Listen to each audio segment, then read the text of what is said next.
Ternyata keaktifanku dalam kegiatan keagamaan ini semakin masuk ke dalam ketika aku diajak bergabung dengan pelayanan para navigator. Pesertanya sebagian besar mahasiswa. Di sini kami belajar banyak hal tentang kekristenan, dibimbing oleh pembimbing rohani dalam satu kelompok, mengadakan diskusi pemahaman Alkitab setiap minggu dengan menggunakan buku panduan seperti kurikulum yang bertingkat dari dasar ke tingkat tinggi.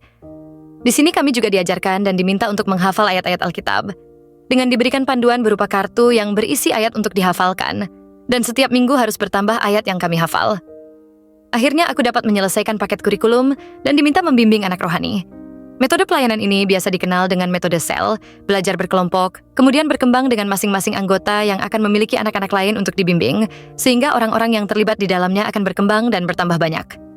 Dalam pelayanan ini, terkadang kami pun diajarkan dan dianjurkan untuk berdakwah mengajak orang lain mengenal dan mengikuti ajaran Kristen. Entah mengapa, setelah aku masuk tingkatan klinik, mulai ada beberapa teman muslim yang mendekati dan ingin memperkenalkan Islam kepadaku. Reaksiku? Jelas marah, dan ku tolak mentah-mentah. Pernah juga aku dipinjami Al-Quran dan diminta untuk membacanya oleh seorang teman. Sungguh aku sangat marah terhadapnya sampai-sampai aku tak ingin berbicara dengannya. Sampai akhirnya aku bertemu dengan dia. Sebut saja A yang alhamdulillah kini telah menjadi suamiku. Kalau teman-teman lain ingin memperkenalkan Islam dengan cara langsung dengan Al-Quran dan hal-hal lainnya yang jelas-jelas berbau Islam, maka A mengenalkan Islam dari sisi yang beraroma Kristen. Dan aku sangat antusias saat itu. Apalagi ia menyatakan bahwa jika Kristen lebih benar dari Islam, maka dia akan mengikuti agama Kristen. Kesempatan emas, pikirku.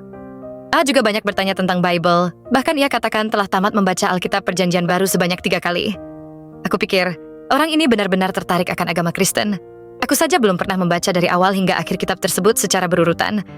Aku semakin bersemangat saat itu. Banyak yang dia ketahui tentang Alkitab Kristen dan tentang Kristen.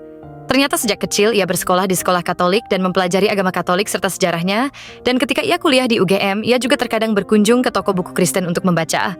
Namun, yang terjadi selanjutnya ternyata di luar dugaanku. A memang banyak tahu tentang agamaku, namun ia juga memiliki pengetahuan tentang Islam. Banyak pertanyaan-pertanyaan yang diajukan olehnya dan berkaitan dengan agamaku, yang terkadang pertanyaan itu begitu mudah, namun aku sangat kesulitan menjawabnya. Diskusi-diskusi yang kami lakukan membuat kami menjadi dekat. Aku pun telah lulus kuliah dan bekerja.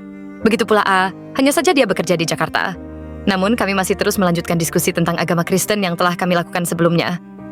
Ya, masih berlanjut seperti itu, pengenalan tentang agama Islam yang dilakukan dengan cara tidak langsung.